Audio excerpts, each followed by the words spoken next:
Okay, so I have to be honest with you.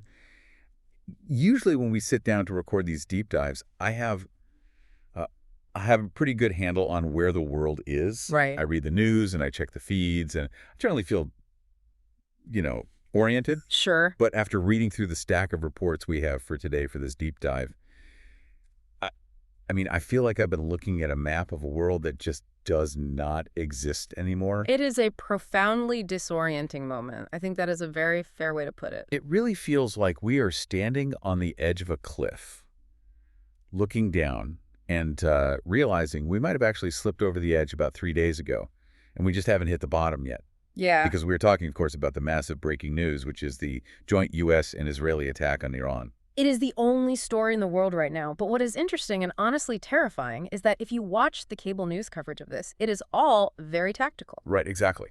It is all how many planes were used and what specific buildings got hit. Like a scoreboard. Exactly like a scoreboard. But the source material we are digging into today, specifically this deep geopolitical analysis by Adverbrugge, it suggests we are missing the forest for the burning trees here. Yeah. This is not just an airstrike. It is a binary event. The analysis argues we are basically looking at two potential futures right now. And they are radically different futures. Completely opposed. On one side, you have what the source calls the liberation narrative. Right. The idea that this is the heroic final push to topple a tyrannical regime, to free the Iranian people, and finally stabilize the Middle East, a new dawn. And on the other side? On the other side is the end of Western hegemony, the total collapse of the U.S. military's reputation, and without any hyperbole, the very real potential for a nuclear Armageddon. See, and that is the part where I usually roll my eyes and say, okay, doommonger, sure. Right. But after reading this section and this analysis on the Samson option and the U.S. supply chain issues, I am definitely not rolling my eyes. I am actually sweating a little bit. The stakes are astronomical here. Because this isn't just about Iran. Adverbrugge's analysis connects this conflict to the war in Ukraine, to the rise of China, the economic survival of Europe, and even the internal rot of the U.S. Navy. It is all one giant fragile web. It is. So to you, the learner tuning in right now, take a breath. I know the news feed is absolute chaos today. It feels like the world is exploding. It does. But our job for the next hour in this deep dive is to slow it all down. We aren't going to just shout headlines at you. We're going to unpack the actual machinery of this war based on the sources. Exactly. We need to understand the logic or maybe the illogic of Trump, of Netanyahu, of the Ayatollahs, and even of the guys sitting in Beijing and Moscow who are watching this all unfold. And to understand where we are right now, we actually cannot start with the airstrikes that happened this morning. We have to rewind. We have to go back to last summer. To the 12-day war. Correct. The 12-day war. Yeah, I remember this vaguely. It was in the news, obviously, but it felt, contained. Yes. Right. Like there were missiles fired, there were interceptions by the Iron Dome, and then it just stopped. And the narrative at the time was, look how strong Israel is and look how strong the U.S. alliance is. That was definitely the PR narrative. Yeah. But the source material tells a completely different story behind closed doors. It argues that the 12-day war was actually a strategic disaster for the West. Wait, how so? I mean, if they stopped the missiles, how was it a disaster? Because they didn't stop enough of them. And they used up way too much ammunition doing it. The analysis calls this the aha moment, but a deeply terrifying one. During those 12 days, the Israeli Defense Establishment looked at the data coming in from the Iron Dome and the David Sling air defense systems, and they realized something horrific. Which was? The shield has holes. So it wasn't the invincible bubble that we've been sold on television. Far from it. Against a relatively limited attack, it struggled. They realized that if Iran ever unleashed a full saturation attack, meaning thousands of drones and ballistic missiles all at once, Israel would essentially be defenseless. The cities would burn. Okay, so wait. If you realize your shield is broken, wouldn't you want to avoid a war? Like, wouldn't you want to de-escalate immediately? That is one highly logical way to look at it. Right. But there is another school of thought in military strategy, which is the preventative war doctrine. Okay. If you know you are vulnerable and you know your enemy is getting stronger every single day, you might decide you have to strike right now before they get even stronger. You feel cornered by your own weakness. It's a use it or lose it mentality. In a sense, yes. Israel felt existentially exposed, so that vulnerability didn't lead to peace, it led to panic. And that panic set the stage for the massive escalation we are seeing right now. But before the U.S. and Israeli planes started flying this week, there was one last attempt at diplomacy, wasn't there? Yeah, the negotiations. And this part really frustrated me when I read the analysis, because it sounded like they were so close. They were. There was an agreement on the table, everyone freezes, everyone breathes, but then the goalpost just completely moved. They didn't just move. They were ripped out of the ground and planted in a completely different stadium. So according to the source, the U.S. and the West came back with two brand new demands at the last minute. First was uranium enrichment. They wanted Iran to drop it to practically zero. Right, and we need to explain to the learner why that matters so much. It is not just about can you make a nuclear bomb. Right, because of civilian use. Exactly. To run a civilian nuclear power plant, you need low-enriched uranium.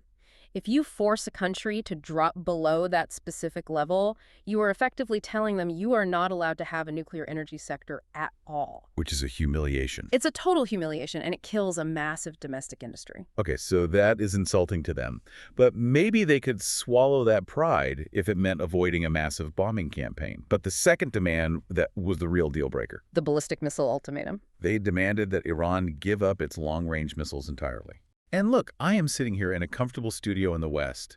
To me, that sounds great. Yes, please take the missiles away from the regime that chants death to America. It seems totally logical. Why was this the absolute deal breaker for them? Well, you have to put yourself in the shoes of the regime in Tehran for a minute. Put on your geopolitical realist hat. Okay, I'm trying. Look at a map of the Middle East. Yeah. Who are your neighbors?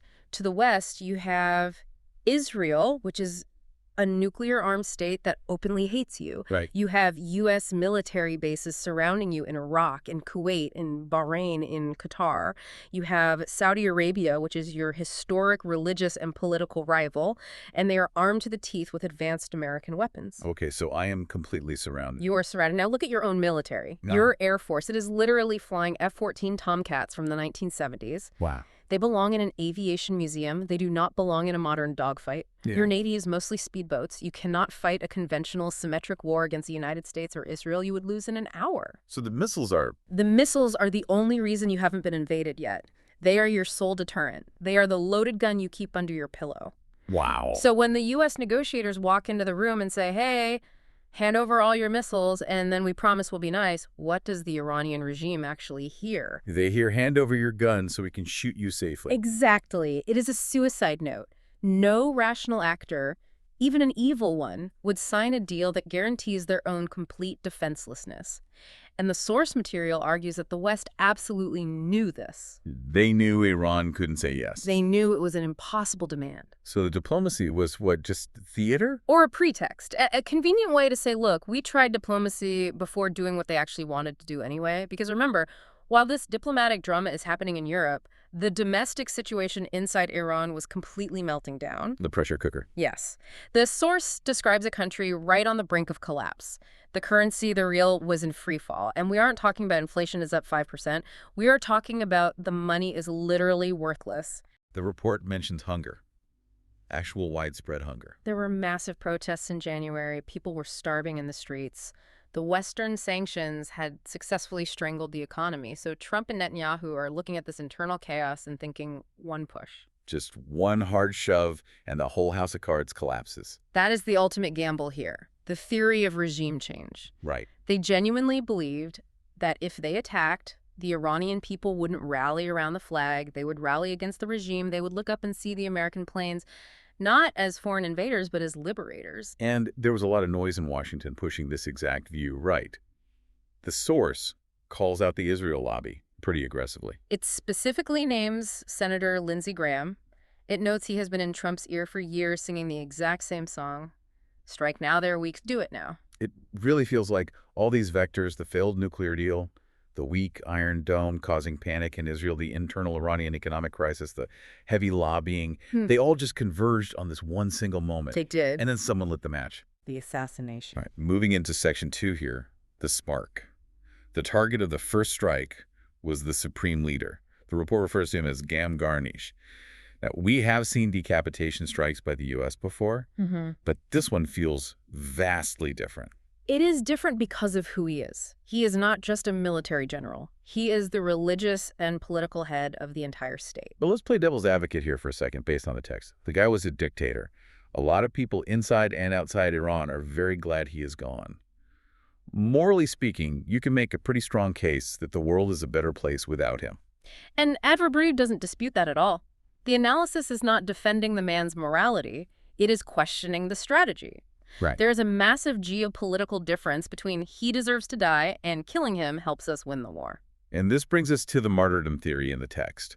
And there's this one detail in the report that absolutely floored me. I mean, I need to know your take on this, because if it's true, it changes everything. The warning. The China connected, yeah. The source says there's a strong rumor that China actually warned Iran. 2.5 hours before the bombs even fell. The planes are coming. 2.5 hours. That is plenty of time to evacuate. That's exactly what I mean. If you are the supreme leader of Iran and you get a direct call from Beijing saying the Americans are 2 hours away, you get in a car, you get in a helicopter, and you go to the deepest underground bunker you have. You don't just sit there in your compound and wait for it. Unless you want to. But why would you want to be blown up? Look at his specific situation at that moment. He is 86 years old. His country is starving. His people are protesting in the streets demanding his head. Yeah. If he runs, if he is seen fleeing to a luxury bunker while his people get bombed by the Americans, he looks like a coward. He looks exactly like the Shia did when he fled. He loses all his religious and political legitimacy. He guy's a historical failure. Exactly. But if he stays, Yeah. if he simply sits on his prayer rug and waits for the American missile to hit him, He becomes a legend. he becomes a martyr, a permanent symbol of resistance, the man who stood his ground against the great Satan. In Shia Islam, martyrdom is an incredibly powerful cultural and religious force. Think of the historical reverence for Imam Hussein. Tragedy is power. Wow. By killing him, the U.S. might have accidentally elevated him from a failing, unpopular politician to an eternal religious saint. And we are seeing the fallout of that exact dynamic immediately. It is not just the Iranians who are upset about this. The source points to Pakistan specifically, and this is crucial for the learner to understand. Pakistan has a massive Shia minority population. We are already seeing huge uprisings there. Right. This isn't just about Iranian nationalism anymore. It is about broad religious identity. By killing the Grand Ayatollah, the West has insulted Shia Muslims everywhere. So instead of the Iranian people rushing into the streets to hand flowers to American soldiers, you have riots in neighboring nuclear-armed Pakistan and a globally galvanizing symbol for the Iranian regime. The neat little liberation narrative is violently colliding with the reality of religious fervor. It is incredibly messy. Speaking of messy, let's talk about the war itself, the actual combat reality on the ground. Because the plan, the ideal scenario drawn up in the Pentagon, was supposed to be quick, shock and awe. 4 or 5 days, knock out the leadership, knock out the nuclear sites, go home for a victory parade. That is always the plan. It was the plan in Iraq. It was the plan in Afghanistan. Western military planners love the idea of the clean, fast war. But the source uses 2 very specific words to describe the combatants that really stuck with me. It describes the U.S. military as lean. Yeah. And it describes the Iranian military as hardened. Let's start with hardened, because I think people really underestimate this. They do underestimate it constantly. The Iranian Revolutionary Guard Corps, the IRGC, is not a bunch of guys in pickup trucks with rusty rifles. Right. This is a professional institution that was literally forged in the fire of the Iran-Iraq War in the 1980s. That was brutal World War I style trench warfare. Chemical weapons, human wave attacks, hundreds of thousands dead. They have deep institutional trauma, but they also have institutional memory. Exactly. They know exactly how to suffer. They know how to survive a multi-year meat grinder. And more importantly, they are fighting for their own lives right now. Yeah. If the regime falls, the IRGC leadership knows they will be hunted down and executed in the streets. For them, this conflict is entirely existential. They aren't going to surrender just because the power grid goes down or the Wi-Fi cuts out. And they have spent the last 30 years preparing for this exact American bombing scenario. Yeah. Specifically, they have been digging. The underground cities. The descriptions in the source text are just wild. We aren't talking about a reinforced basin here. We are talking about massive subterranean complexes. Miles and miles of tunnels, buried incredibly deep inside solid mountains. Reinforced with heavy concrete, they've built entire ballistic missile factories underground. They have command centers, dormitories, massive weapons stockpiles. But wait, can't we just bomb them? The U.S. has those famous bunker busters, right? We do have them, but there are strict limits to physics. If you bury a facility 500 feet under solid granite, a bunker buster might shake the coffee off the commander's table. It might even seal an air vent. But It does not destroy the facility itself. Wow. The source argues that this is a classic case of Western self-overestimation. We assume our advanced technology solves every physical problem, but you simply cannot bomb a literal mountain into submission in 4 days. So the enemy is vastly tougher and more dug in than we thought. Now let's look at us, the U.S. side. The text calls the U.S. lean. Now in everyday life, lean sounds like a fitness influencer. Lean and mean. Sure, in corporate business, lean is good. It means no waste, just-in-time inventory, maximum efficiency.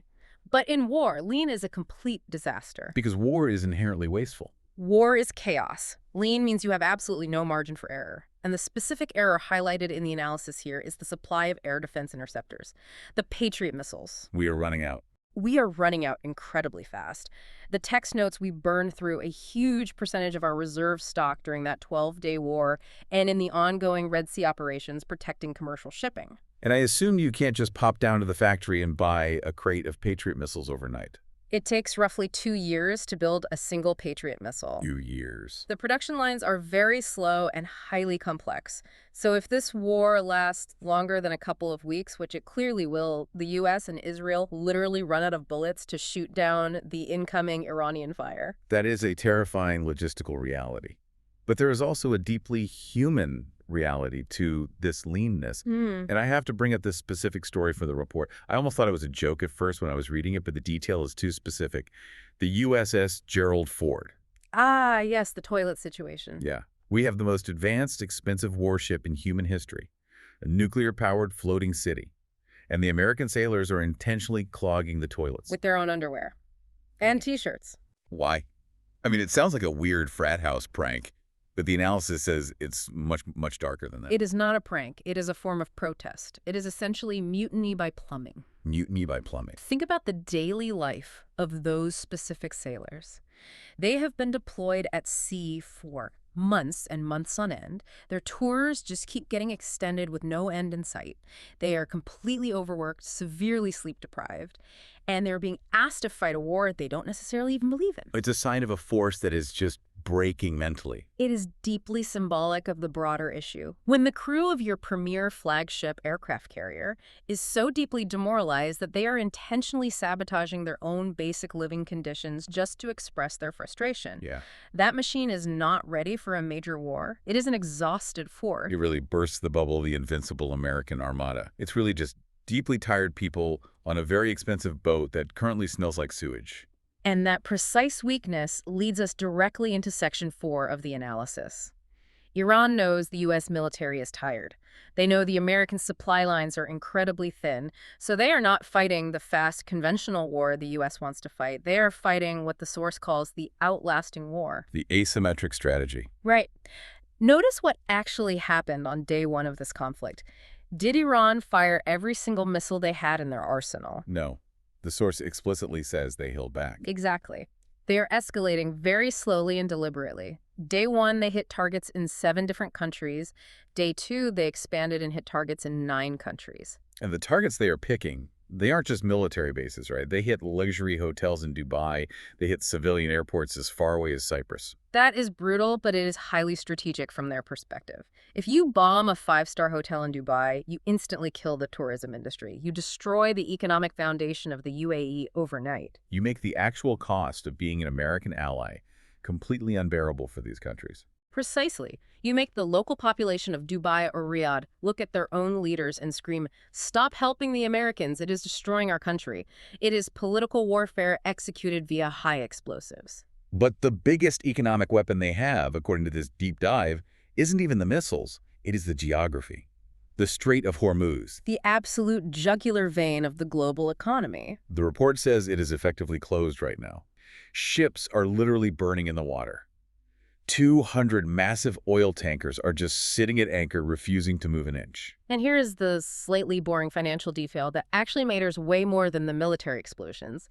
Insurance. Yeah, insurance. Lloyd's of London and the other big maritime insurers, they have completely pulled their coverage for that region. Oh, wow. No commercial shipping company, I don't care how brave the captain is, will sail a billion-dollar supertanker full of oil into an active war zone without insurance. If the insurance stops, the ships stop entirely. And if the ships... The oil stops flowing. Europe gets cut off from its primary energy source. Global energy prices absolutely skyrocket. We are talking about a severe global economic depression triggered by a bottleneck in a stretch of water you can literally see across. And the U.S. Navy, the supposed global guarantor of free trade. They're currently helpless to stop it. The source actually mentions a horrifying report that the major U.S. naval base in Bahrain is currently in flames. That image alone, a major U.S. base burning. If you cannot even protect your own heavily fortified naval base, how can you possibly promise Maersk or BP that you can protect their slow-moving commercial tankers? You can't. The entire illusion of American control in the region is shattered. God, okay, so the Middle East is quite literally on fire. But the report says we cannot just look at this in isolation. This is where the geopolitical dominoes start falling globally. Section 5. Yes, this is where the analysis gets truly scary. Let's talk about Ukraine. The source quotes a Dutch politician, Paternotte, from the D66 party. He's usually a pretty moderate centrist guy, right? He is. He is not a radical alarmist by any means. But he is actively warning that this military adventure in Iran is going to directly cost the West the war in Ukraine. Explain the direct connection there for the learner, because on a map, obviously, they're very far apart. It comes right back to the zero-sum problem of our lean military logistics. It comes back to those Patriot missiles. Right. A Patriot missile is a physical object. It exists in time and space.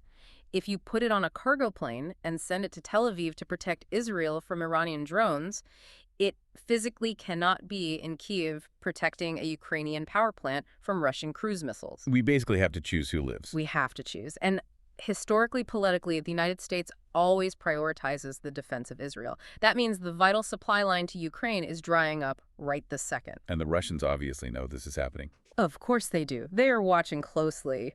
The source notes that Russia actually has a massive second army fully prepared for a spring offensive.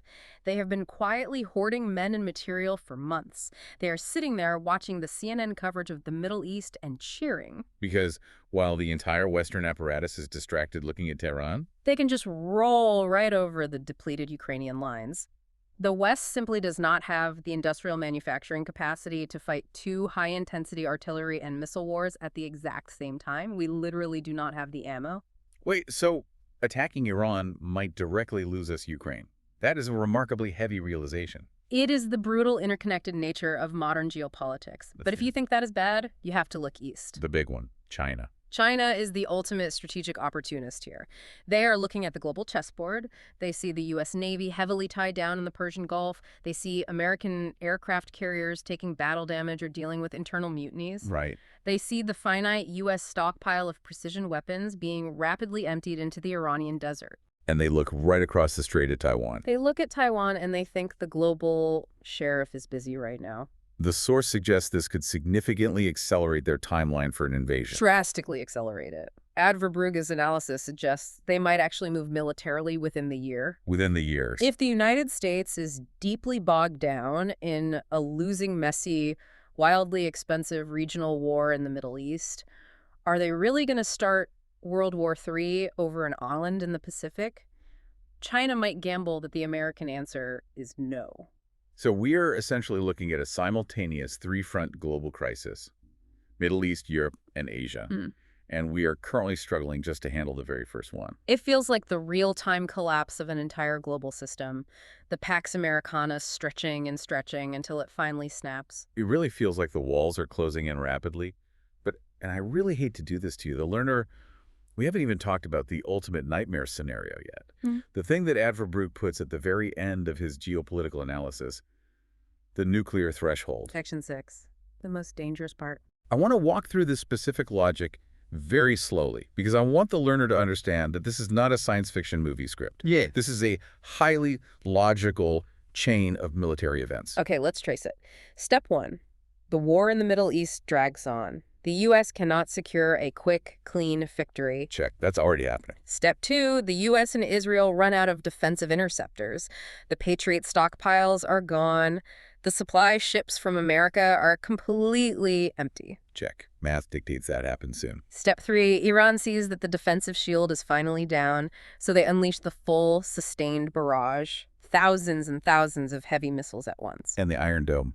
The source text explicitly says it becomes porous as a basket.